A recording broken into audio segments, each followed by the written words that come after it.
Beavis and Butthead were laughing at the rain and the statues and absolutely nothing important. The elusive man and handsome Jack stood like two different flavors of arrogance. Jackson Pomney from the Amazing Digital Circus looked horrified. Pomney looks one panic attack away from bolting into traffic. Hope it just fucking cut out. Where am I? Um, Good. Frank Horrigan and Adam Smasher looked like an armored disaster very contained in humanoid form. Gary and Ryuko serve as odd, strangely functional contrasts. One unhinged wasteland oddball, and one fierce fighter looks like she could power through three people before breakfast. Nines and Kazuma were both clearly intelligent, both clearly worried, both already trying to calculate who not to stand near. Yang and Tony looked like the kind of duo that might either do something brilliant or something deeply stupid within the first 10 minutes. Walrus Heroin and Ironwood felt like a war council turned to murder pack. Both commander energy, both looked like they're ready to seize ground and hold it. Then there's Mr. X alone, silent. Every lightning flash frame looked bigger somewhere, whether the game makers or city itself. Low music started pulsing from hidden speakers wherever his weight shifted. X gonna give it to you. He says that. No, that's the song that Oh plays yeah, around him. yeah.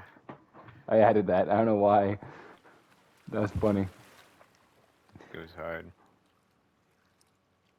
Engineer. And I saw there's a mod for that as well, which that does go hard. I can imagine.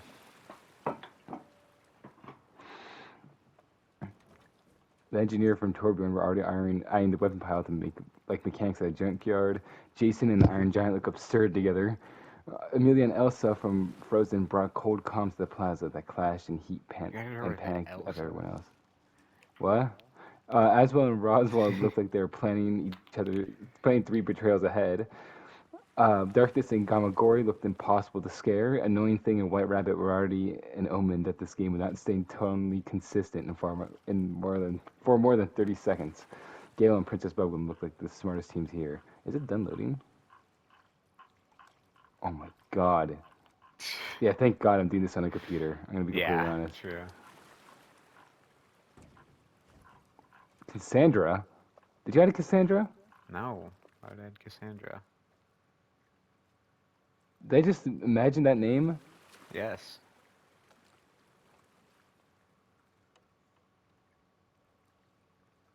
I could have combined two names as I was scrolling past. Um,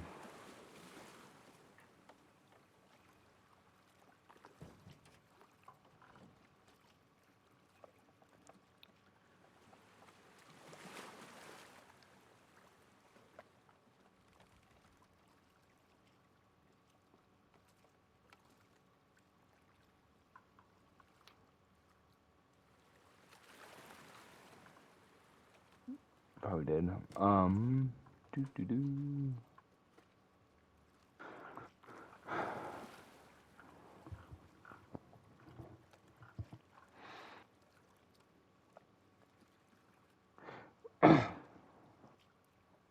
Sorry. Hunk and Elster looked like a death in military form. Joseph Seed and Gabriel look like a sermon and an execution waiting to happen.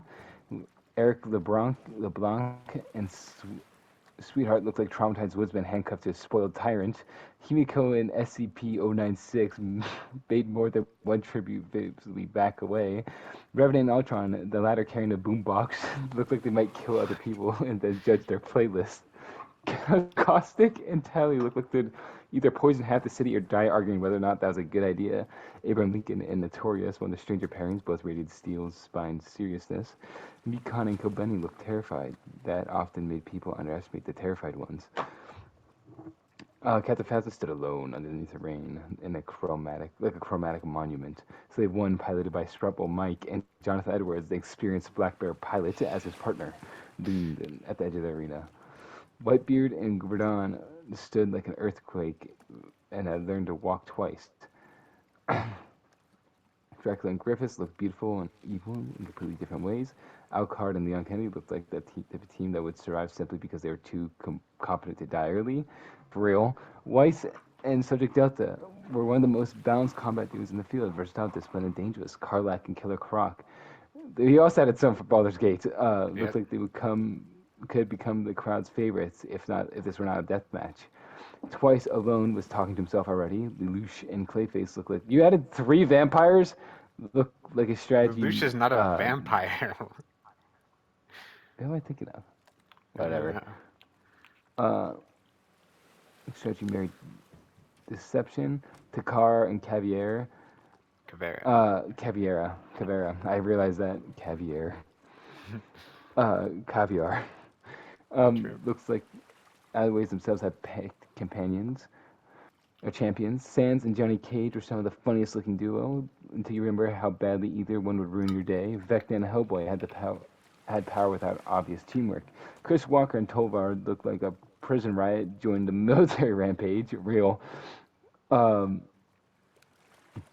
Jinx and Grundy were one wrong sound away from becoming everyone's problem. Albert Wesker and Eyebrow looked like a science experiment with bad intentions.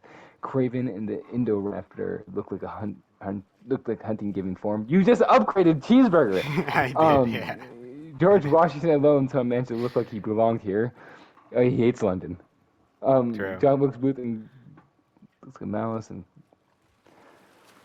Sunscreen and Esdet's radiated enough discipline and cruelty to make the rain feel sharper. Lobo and Buzzwole. Lobo? Yeah. Buzzwole looked like overkill given flesh. Freddy Krueger and Mr. Torg looked like the loudest nightmare imaginable. Yeah! Bayonetta and Constantine looked like they're already seen worse and were bored. The boss and the meta look efficient ways that made survival seem less like luck and more like procedure. Blade and Aku Aku were unstable combination of speed and support. Adam from what? Record of Ragnarok. Adam and the Pyramid Head felt biblical in the worst way possible. Trevor and Fran looked like an alley behind the pub, became sentient. Grimlock and Zeke were the kind of duo that made people suddenly wish for better matchmaking. At the edge of it all, even at the by this cast standards, set the Millennium Falcon with Goopy de Grande as the pilot and another Goopy de Grande as the co-pilot, both somehow taking this very seriously. Then the horn sounds. Oh my The plasma God. detonates. What? It took so long to just read the intro. Um, yeah. Some rushed Yeah. on for the centers, others fled into the storm dark streets. The first second decides who got armed, who got hunted. Engineer and Torbjorn immediately worked in a perfect grubby harmony, snatching compact tools, a crate scrap, and 2 repeating rifles. How many chapters do you want, by the way? Um, I don't even know. Do you have to I set would it say on now? it. No, I mean it would make it easier for the next chapters because it would start killing people. I think more quicker, and I don't want to wait for it to load every Mm, time. I would what's say it like if a we good go 20 because we do Yeah, I was thinking 20. 24 per 5. Yeah. For yeah, we do 5 chapters for every 24. So Cool.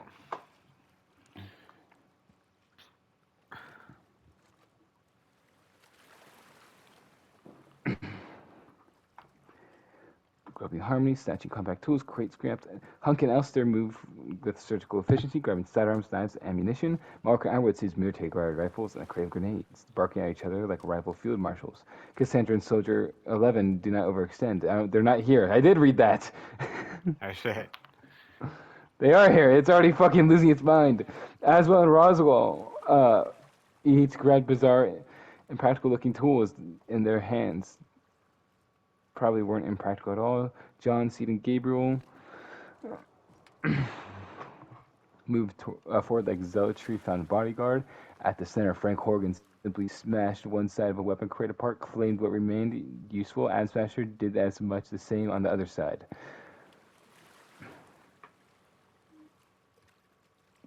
For a moment, they looked like they were churning each other, but instead they shared a look that said they would be later. Yeah, they are both like people who get bored. Yep. The crowd reached this Whitebeard Radon, did not even bother with finesse. Whitebeard grabs a long iron pole that might as well have been a spear. Radon ripped the gear assembly out of a monument and used it as a flail. Interesting.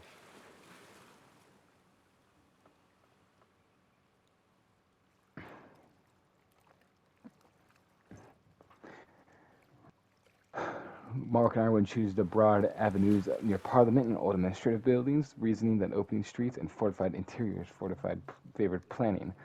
George Washington alone also moved in that direction, preferring firm ground and elevated sightlines. Lelouch and Clayface vanished into nearby political offices.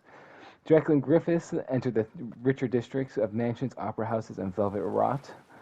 Bayonetta and Constantine moved there too, both apparently comfortable with decadent danger. Satsuki and you added Satsuki? Mm-hmm. That's crazy. Yep. I didn't even realize that. Took the neighboring boulevard and, by sheer presence, made everyone nearby reconsider their lives. The factories, foundries, and rail depots, and tactical mines and brute force teams, engineers, Torbjorns naturally went to the industrial districts, along with Caustic Tally, Jinx Grundy, and Frank Horgan and Adam Smasher. Uh, Makes sense. Tight alleys, rooftops, ladders, and knife fight corners drew hunters and infiltrators. Takar and Cavera, Hunk and Elster, Craven and Indoraptor. Oops. The boss and the meta. Who's the meta? Chris Walker and He's like Torvald, one of the main Trevor and villains of Red Front. versus Blue. Wow. Unsurprisingly, many of the strangest teams drifted towards the cathedrals, graveyards, and Gothic streets. Joseph Seed and Gabriel, Adam and Pyramid Head, Vecna and Hellboy, Asbo and Roswell, Amelia and Elsa, Alcard and Leon, Mr. X. People Sorry. said, yeah, he's gonna fuck up Leon. Yep. He's gonna find Leon, you.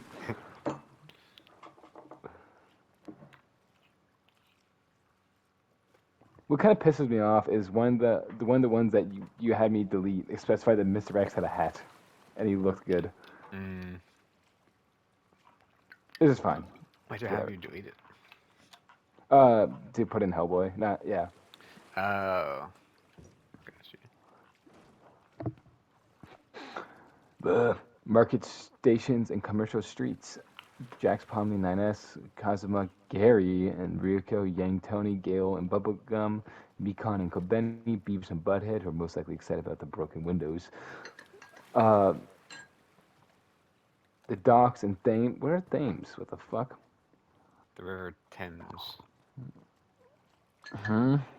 That's what it's called. They pronounce it Thames, which is weird that it's spelled like that.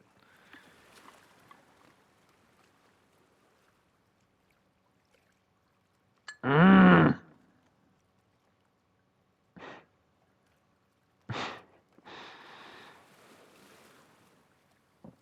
You like my Solomon Grundy impression.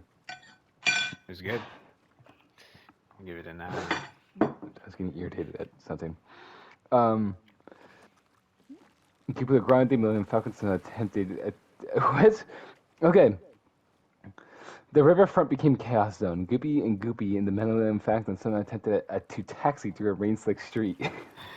Interesting. And Slave One and with Mike and Jonathan Edwards patrolled the skies and irregular passes. Phasma, who is solo, uses the elevated cranes and warehouses as sniper lanes. Jason and Iron Giant move there because the giant machinery used by the docks feel really right.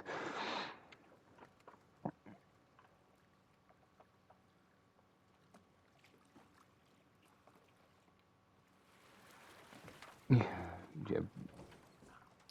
Jim. Okay. Jim. Jax and Palmy hid in a half collapsed toy shop, awning of a dripping canvas. Palmy was barely holding together. Jax tried to reassure her and himself at the same time. Neither believed him. They were not fighters.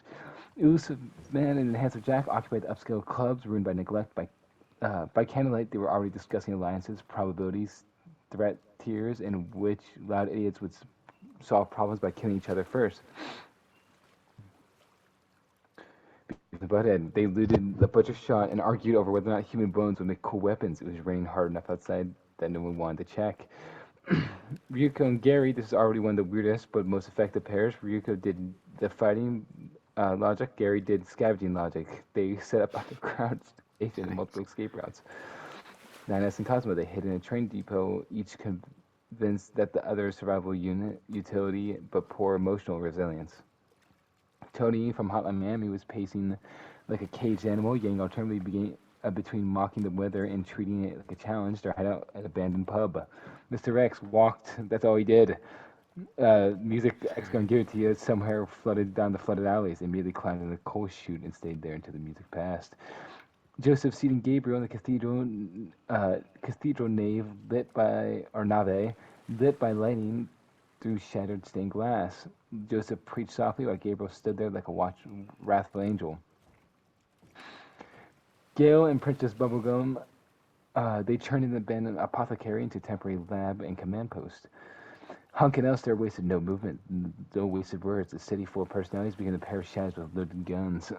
Revenant Ultron set the boombox down in a rain-sheltered alley and played low orchestrated menace, while Revenant cleaned blades in almost affectionate irritation.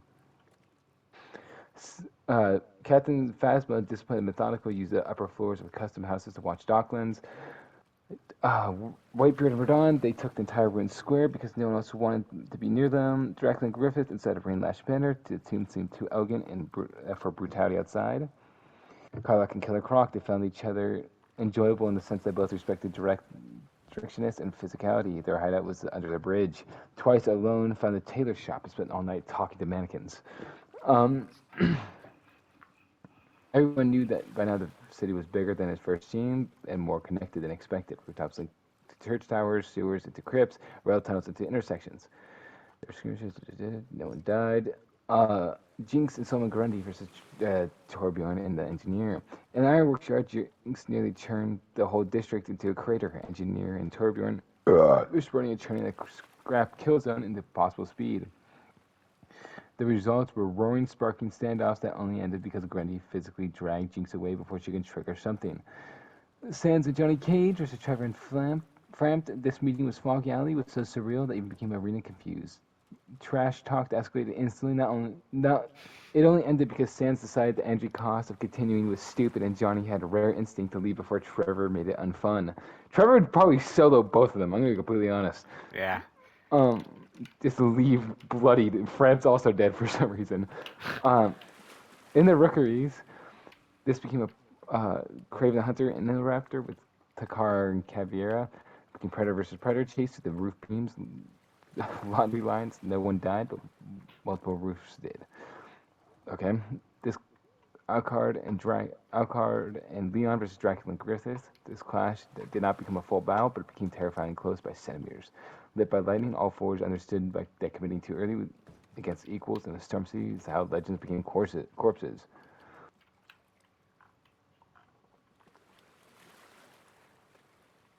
Okay. All right.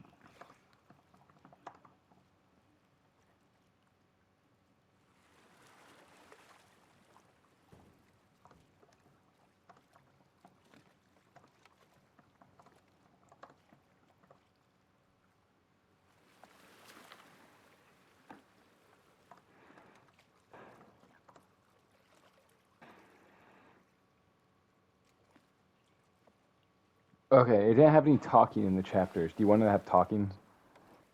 Yes.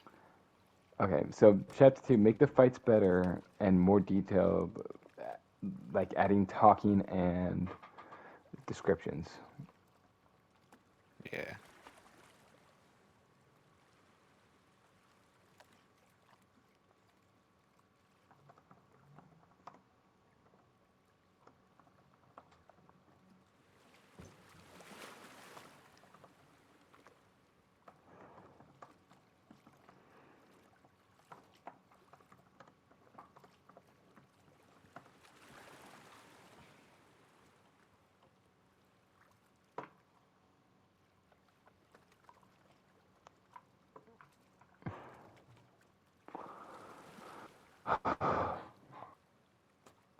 Do, do, do, do, do, do, do, do, do.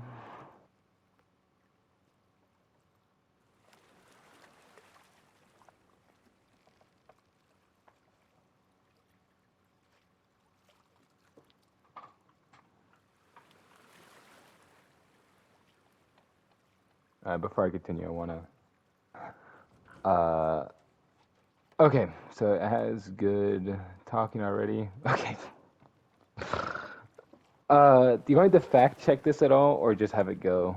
Fact check what? Like, just read the end of it to make sure everything's clean, or just kind of start? Uh, sure. Because I also get Yeah. spoiled in that case. But Actually, I'll yeah. do You it don't once. have I to. do it this time, Okay. just to make sure it is in fact like looking good. Yeah.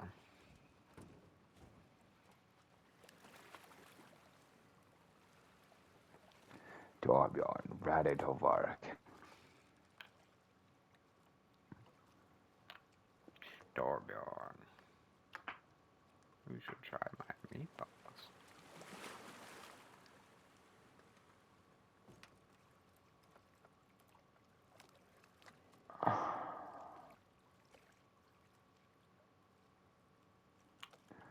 They always underestimate the engineers.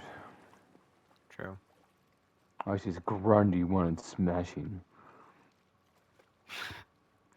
Icy Hulk. Yeah. Grundy, how much are you getting paid for this? Not enough. Isn't Grundy a distinguished gentleman, or is he a violent sociopath? Um, he's a violent sociopath. Oh. I can never remember. I feel like could be either or. Yeah, He looks like he could be. Batman villains are really unique in that sense. true. He should be a distinguished gentleman.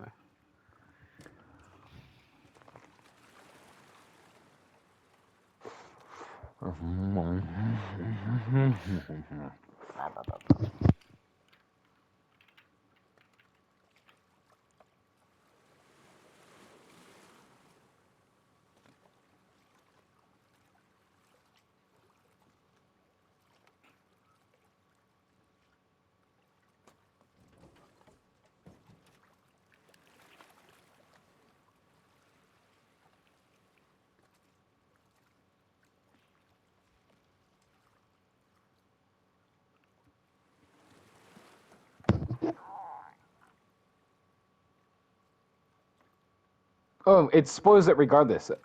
For some reason, it spoils it at the beginning for me. That's fine. It does that every once in a while, but then it goes back to normal just to go back to spoiling it for me. Tell it not to. Vatu. No, I remember a long time ago I did actually try to make it consistent, but then it would fuck up something else. I was like, whatever. Yeah.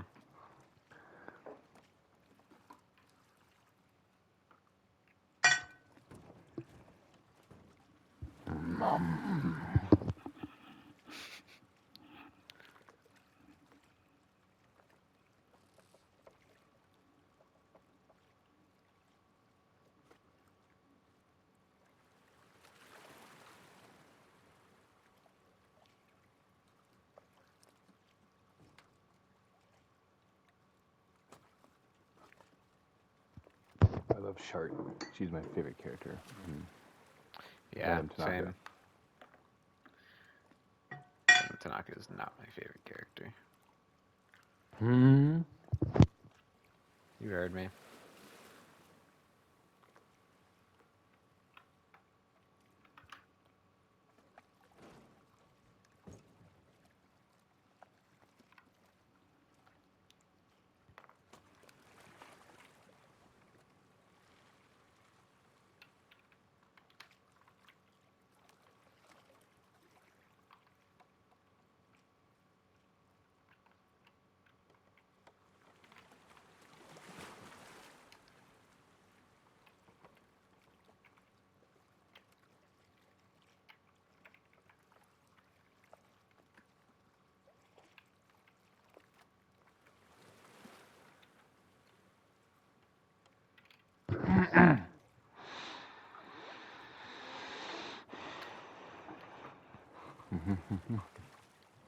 Yes. Day 3. The game makers announced nothing. Thanks. Yippee. Today's announcement, we Nothing were going to say. happens. Yeah. That's the broadcast. Yep.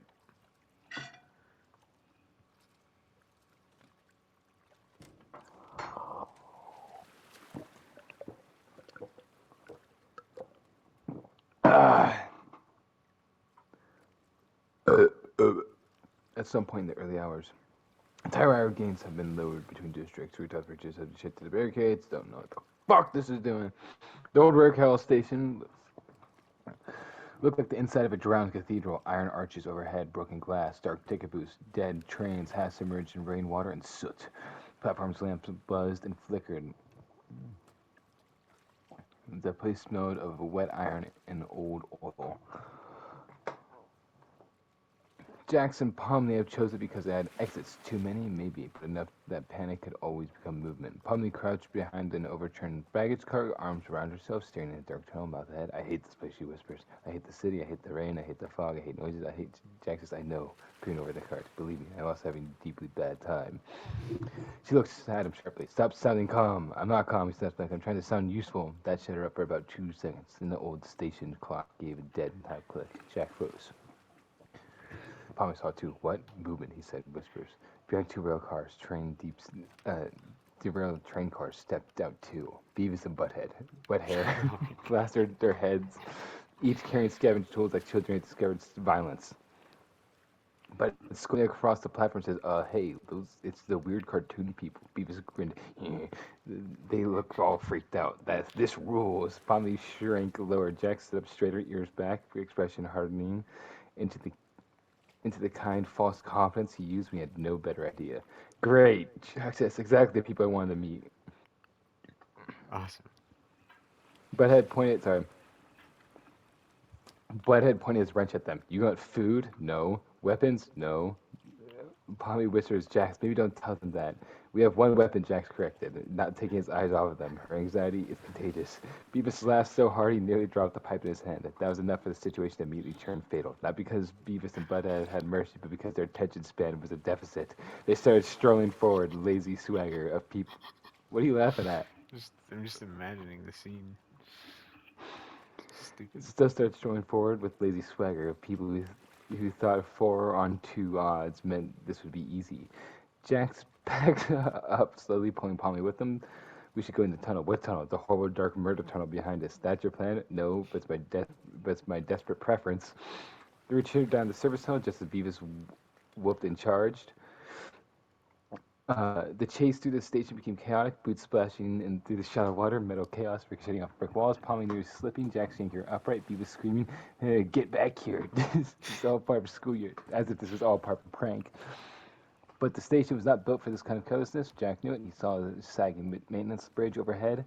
Russell boat shaking underneath the vibration of thunder and sprinting feet. He skidded, looking up, and looked in upon me. Duck. They both hit the wet stones. Beavis, still charging, had no idea. The ridge came down in a screaming shower and ripping iron. Butthead barely threw himself sideways. Beavis got clipped hard across the shoulder and spun into a pillar, cracking his head against it. Beavis, the kid, he stayed conscious, groaning and laughing weakly at the same time. Butthead laughing at him. That was cool. Dragging him behind a ticket booth. Jackson Palmy didn't stay to capitalize, they ran. This was the kind of game that winning one chase only meant safety. Holy shit. That was really Them good. getting chased by these two is the dumbest thing. Yeah, I know.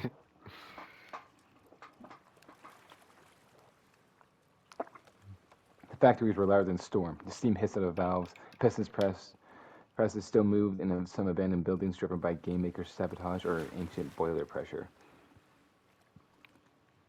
Engineers still stood underneath the overhang of a warehouse, welding masks down, sparks flying from a half-built automated gun assembly. Torbjorn was knee-deep in scrap, nearby muttering to himself in Swedish while bolting a rotating barrel onto something. Engineers straightened up and tapped the side of his helmet, motion quarter nearly done. Torbjorn snorted, nearly done. Bah, it's decent, not beautiful, but decent. That's your way of saying good job? It's my way of saying I'd done it better, faster. The engineer looked over the yard, over the yard where the narrow approach lanes were now shaped by overturned carts, sacked plating, and wire snares hidden in public. You think they'll bite? Torbjorn grinned beneath his beard. In the city, someone always bites. Someone did. At the far end of the yard, a sheep burst through the air. Burst through the rain. Jinx soaked, laughing hair streamed behind her like blue war paint. Behind her, lumbering slowly, Solomon Grundy. Jinx spun an explosive charge in one hand and squinted through the steam. Hello, tiny old engineer people. You making toys? Engineer sighed. Yep, there it is. Torbjorn planted his hammer on the ground. You leave now. Maybe you keep your limbs. Jinx gasped theatrically. But I collect limbs, not mine, obviously. Other people's, preferably. Grundy, Rumbles beside her. Grundy hates rain. Grundy hates city. Grundy will smash building. That's the spirit Jinx cheered. She hurled the charge. Engineer and Togurt moved instantly. The explosion blew apart barricade. Exactly the barricade they wanted to destroy. Shrapnel flew, steam screamed from a ruptured pipe, and three hitting gun turrets snapped up in overlapping arcs and opened fire. Jinx screamed and vanished. Oh, rude. Grundy stepped in front of her, taking rounds to the chest and shoulders. He staggers but doesn't go down. The bullets were scaled to hurt him, not erase him. He roared and charged through the kill lane, tearing one of the turrets off the mounts and flinging into a wall. The engineer ran left, lever action rifle uh, barking. Torbjorn ran right, revving gun hammering. Jinx darted between crates, cackling again, but because the danger made her feel alive. You guys are fun. Why couldn't the whole city be little murder grandpas? What? She vaulted onto the catwalk and tossed another bomb down at the engineer. He slid behind a boiler as it erupted, then shouted, "A little help! Build faster next time!" Torbjorn barked, launching a molten shot that burst against the catwalk railing near Jinx's face. She hissed and dropped back, singing but delighted. "You almost got me!" Meanwhile, Grundy crashed into the center yard and grabbed a half-built turret by both sides, crushing it like a lantern. But the real trap wasn't the turrets. Engineer hit a remote plunger. The whole yard began to shudder. Grundy had planted both feet right on top of a diesel loading crate, or disguised loading crate. The bullets blew, the crates dropped out from under him, not into a kill pit, but into a coal chute that filled with broken machinery and locked chains. He fell hard with a roar that rattled windows. Jinx whipped around. Grundy, she started down the chute after him. The three red dots danced across her chest. Engineer on the left, Torbjorn on the right, and back up turret behind her. For 1 second, the whole rain soaked the frozen yard. Then Jinx slowly raised both hands. This, she says, breathing hard through it, is what I call meaningful workplace disagreement. Take your big friend and leave, Engineer said. You come back here with a worse attitude, we'll finish it. Jinx looked down into the chute where Grundy was already hauling himself back up with stubborn corpse strength. Then she looked at them. You know what? Fair. You win today, Beard Squad. And only one who has a beard. Yeah. The Grundy engineer is also emerged. so much younger than Torbjorn. She called them murder grandpas. Engineer's like 50. He still doesn't look that old. Torbjorn's like 80, isn't he? He's like, I think he's also like 50, like four in the Lauren because Reinhardt's the oldest. Oh yeah, you're right. He's 59. I I think Ramatra might technically be the oldest, but he's Omnic, so it's different. Yeah.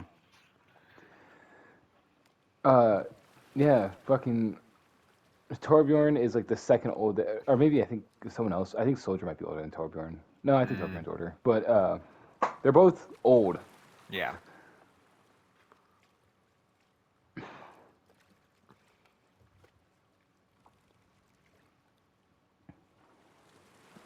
They both leave. The engineers went back into the building.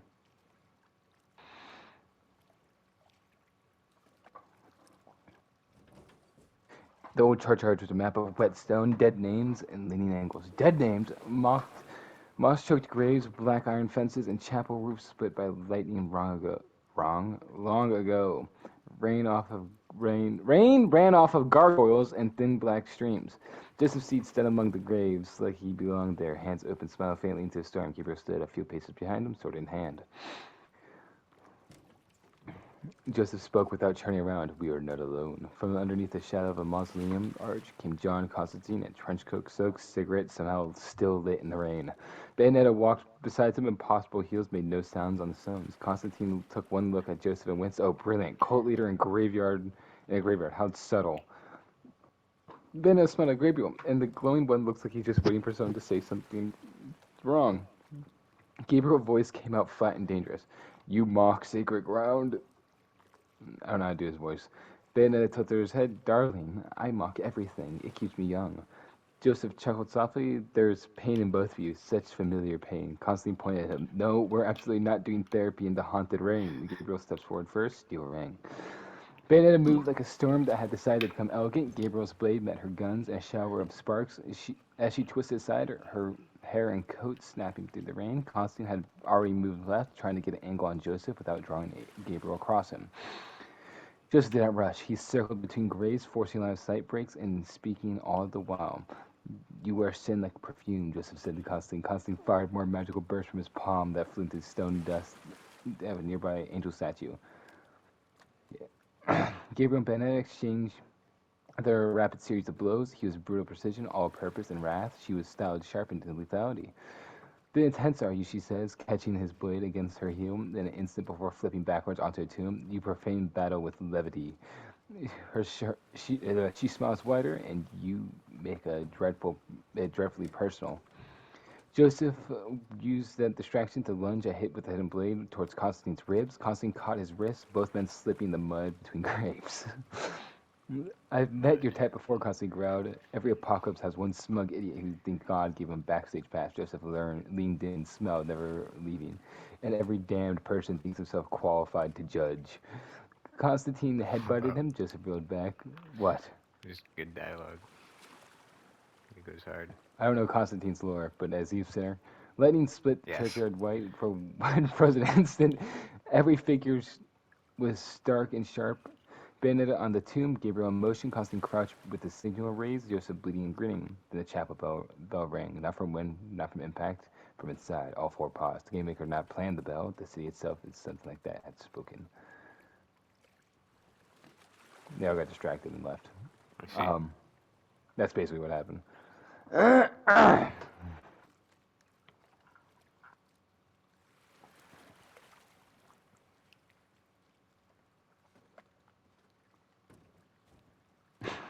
Okay.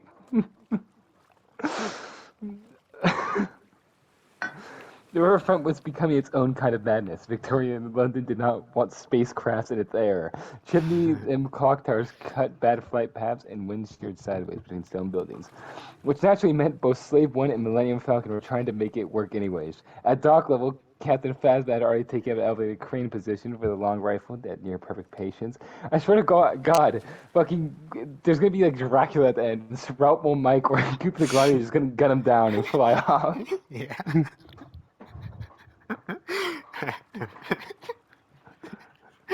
If that happens, it would be the best thing, honestly. I wouldn't even be mad. You just get snuffed by bullshit. Yeah.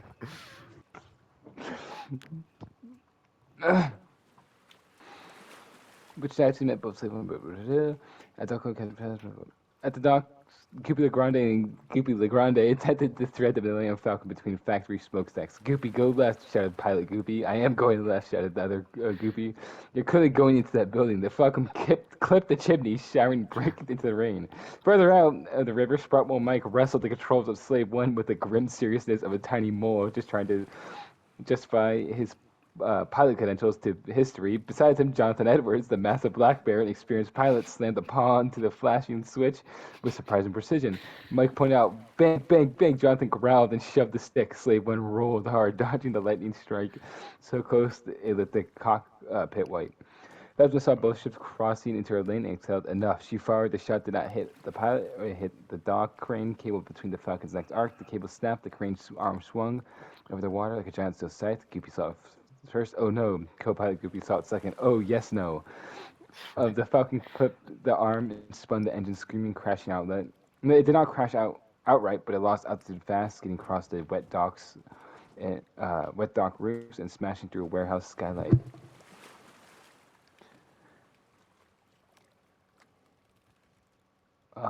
Then the warehouse where the Falcon had hit exploded outward, not from the engine detonation, but from something inside being ignited. Fuel barrels, the blast rocked the docks. Phasma docked flat on the crane platform as heat and smoke rolled up around her. Across the river, people in three districts heard it. No one died from it.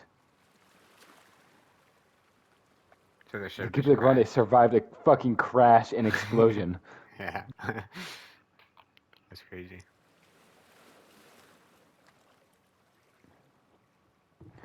It began stupidly, but it was fitting. Beavis and Butthead were looting a shuttered gin warehouse, both damp, half-hungry, and loud spirits. Because no one had killed them yet, they'd mistaken that for proof of talent, but it opened up a cracker saver. Check it out, sword. Beavis waved a lantern, looked around, fire poke thing. They stumbled out into the narrow alley between brick uh, tenements and immediately heard a solution that didn't belong to the rain, a low mechanical hum. The second sound, a boombox clicking on. Revenant's voice came first, dry as rusty knives. You like you smell like an infection. Ultron steps beside him, red eyes bright in the dark, rain beating down, smooth as metal as the boombox at his feet started playing something bass heavy and ominous. Beavis blinked, whoa, cool. Beavis squinted, I don't think they're cool robots. Revenant tilted his head. He's right, I'm worse. Beavis did what the idiots do under pressure. He laughed at him. You guys look like Halloween trash. Ultron's expression did not change. But it turns to run. That was the right instinct, but just too late. Revenant moved like a broken shadow, suddenly remembering speed. One moment he was beside Ultron, the next he was on buttheads, slamming him face first into wet brick, then cracked his teeth and stunned together. Beavis screamed and swung the lantern wildly at Ultron, who caught it in one hand. That was optimistic, he said, and he twisted the hook ripped free. He backhand sent Beavis skidding through the puddles as stacking crates. Butthead staggers up, blood running from his mouth, and actually managed one desperate slash with the saber. Revenant leaned away from it and drove the blade clean underneath his ribs. Butthead made a wet, choking noise and widened disbelief. Not cool. And then collapses in the gutter. Beavis saw him fall, panicked so hard he dropped the hook. Butthead! He lunged not away but towards his friend. Revenant might have respect for another in another life, but instead he caught Beavis by the throat and pinned him to the wall. You know what I hate most, Revenant said softly. The loud ones always thinking they matter. Ultron approached through the rain, calm as a sermon. Dispose of him. We should move before noise draws other. Beavis kicked helplessly as he got choked out. That's unlucky. Far from the alleyway in Skeleton remains Victorian orphanage. Eric LeBlanc was trying very hard not to lose his mind. The building groaned in the wind. Broken toys floated from shallow hallway water. Wallpaper peeled in strips. Every room smelled like a rotten old wood. Sweetheart was furious in this condition. This place is filthy, she snapped, stepping around the puddle. Absolutely unacceptable. When I win, I'm having the city demolished. Eric's axe in hand did not turn around. Could you be quiet for 10 seconds? No. Try. No. A shape moved in the far end of the corridor. Huge, broad. Enters Chris Walker, bare-chested. Chris stepped into a flash of lightning. Torvald behind him like a human steam engine. Sweetheart pointed. Oh, wonderful! 2 more homeless freaks. Eric actually closed his eye for half a second because there's one thing worse than being hunted by in an orphanage is being hunted with Sweetheart talking. Chris Walker smiled. That was the worst part. It wasn't rage, not hunger, recognition. Little people, he remembered. Loud little people. Torvald hefted his weapon and gave Eric the almost apologetic look. Bad place for you to stand. Eric raised his axe. He was not the strongest tribute in this game, but he was a survivor by temperament. Back up. Sweetheart drew a knife, expression more insulted than scared. Do you know who I am? Chris took another step. No. She hissed and said that was the wrong answer. Eric moved first, throwing a broken chair into Torvald's path, or trying to force him towards a stairwell retreat. Sweetheart astonishingly actually followed the plan for once. They almost made it. Then Sweetheart slipped on a floorboard tile and screamed. Torvald lunged. Eric turned back. Instead of abandoning her, bearing the axe into Torvald's shoulder. Torvald roared and slammed him against the wall hard enough to crack plaster. Chris Walker reached Sweetheart before she could regain her feet. She stabbed him in the arm. He barely noticed. Too small, he muttered, and hurled her through a railing of her upper landing. Eric saw it happen. Something changed. He ripped his axe free from Torvald and swung wildly, catching the larger man across the jaw. Honestly, that would fucking kill 2 people. Yeah. I guess it's Chris Walker and Torvald, Chris Walker. But still. And Chris Walker met him at the landing. He heard the axe free Torvald swung at Chris Walker, and Chris Walker met him at the landing. The orphanage shook with thunder. Eric swung the axe one-handed. Chris caught the haft, twisted, and tore it away. Eric backed up, chest heaving, eyes on Sweetheart still formed below. Chris stepped in close and drove him backwards to the warped nursery door. The floor in that room had long since rotted. Eric had one instant to understand that. The boards collapsed. He dropped through the flooded lower room and landed badly along broken bed frames. The fall didn't kill him. The impact from Chris Walker jumping down did. Chris landed knee first in Chris's torso. He fucking... Holy shit. Yeah, he WWE'd him. He fucking did some move.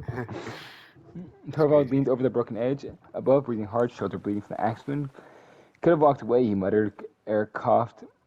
Blood once more, blood in his teeth. Looking past Chris towards the entrance hall where Sweetheart lay unmoving, he stopped moving too.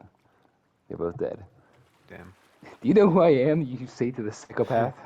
No. No. I don't think it Have knows you who heard of the Torvald boogie? is. It it probably doesn't, but it has part of his personality at least. I can Yeah, tell that. Because Torvald is inherently like morally good, and he was just like, all right, you could have just ran off. true.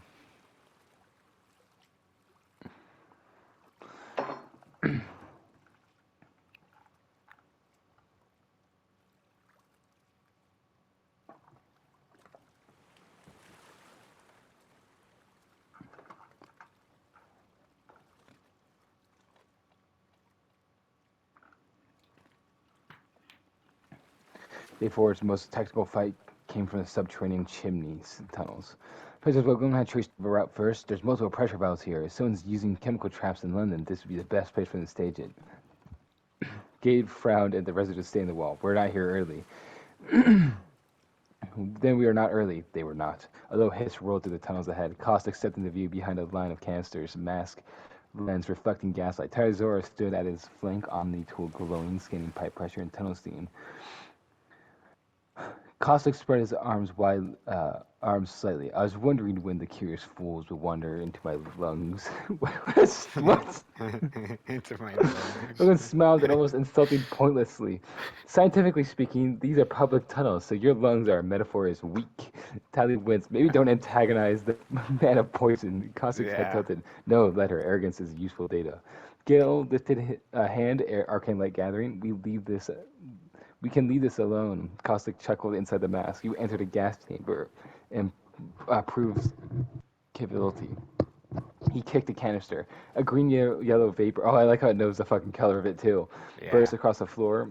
Bogan shouted, "Get back!" Gale snapped the shield spell into place just as the gas rolled over to them. The tunnel that blew underneath the pressure magical force field held for a second, then the canister popped. Tele used her Omni tool to trigger steam release from the overhead pipework, turning the Omni tools are total bullshit. I'm gonna be completely honest. I have no idea how they work. I see. Turning the chamber into a wet binding fog of toxic gas and boiling vapor. Bubblegum ducked low, covering her mouth, and flung 3 chemical capsules into a side drain. They burst into a bright pink flame, not to attack Caustic, but to burn oxygen and create an updraft. Gale caught on instantly. Clever, thank you. He pushed a gust spell towards through the fire channel, forcing one lane of clear air open through the position. And Caustic actually laughed. Good, adapt. That would make you worthwhile. Tally fired a burst from cover, clipping Gale's shoulder. He hissed and dropped behind a brick support. Bubblegum popped up from the opposite side and fired a compact dart launcher. Tally twisted aside, but one dart struck her shoulder plate and sparked. Not enough to incapacitate, but enough to irritate her. Bubblegum ducked with another canister, clanged past her head. Caustic advanced through his own gas like a ghost. My vision is clear. True. Um, Shotgun raised. Yeah, okay, he's playing Caustic properly. Gale Yep. saw him first and whispered, "Get down!" The blast force magic struck the tunnel ceiling above Caustic, bringing down bricks in a heavy crash. Caustic took the hit on one shoulder and staggered, not dead but slow. Tally immediately moved to cover him, dragging him behind a canister line while firing suppressive shots. Bubblegum looked at Gale. We can push. Gale, bleeding and breathing hard, says no. Um, she hated that he was right. The fight became tactical retreat. Gale venting gas with magic burst, Bubblegum rigging one final chemical chain reaction and side pipes, discouraging pursuit. Intelligent prayed Costa. As they leapt away, Costa coughed once in his mask and looked after them with real approval. Intelligent prey, he murmured. Tally checked the burning scoring on her armor. Please never call people that again. Costa considered no. Good Okay. The Force Knight belonged to Fear, not because he killed the most, because he changed the way the city sounded. Their brain eased just enough for footsteps to carry farther. That made the music worse. Somewhere in the East End, low, steady, impossible music mistake. X gonna give it to you. A woman screamed from Onion Street. Vicon and Company heard it first from inside a Cedric confectionery. and nearly cried on the spot. Company clutched the kitchen knife, saying no, no, no, no repeatedly. Mekon is already shaking. Maybe it's not him. The music got louder. Who else could it be? Yeah, what do you mean maybe it's not it? Company looked at her like she just suggested a moon might be a sandwich. It is absolutely him. Across the district, twice heard it too, muttered to himself, "Oh, cool, music." George Washington on Complete rooftop simply opposite stood reaction. and George Washington on rooftop simply stood and adjusted his grip on his weapon. He did not run yet. He waited to identify the direction. Hunk and Elster heard it from an alley network and changed routes immediately without discussion. That's all he did. He just fucking showed up and everyone was scared. Yep. Or Or farming. Alright. Gary.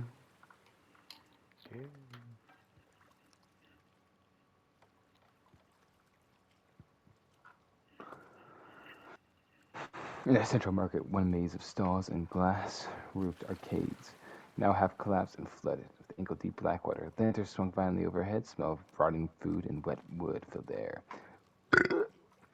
Pommy slipped in a wet towel and he fell face first into the stall counter. I can't do this, she whispered, voice shaking. I actually can't. Jax is trying to be supportive, blah, blah. Then they heard a splash behind him. Gary stood knee deep in water and head tilted, grinning like he'd been waiting for this his whole life. Gary, he muttered behind him. Ryuko Matsuo. That's all Gary says. He's a I clone that know. only says Gary.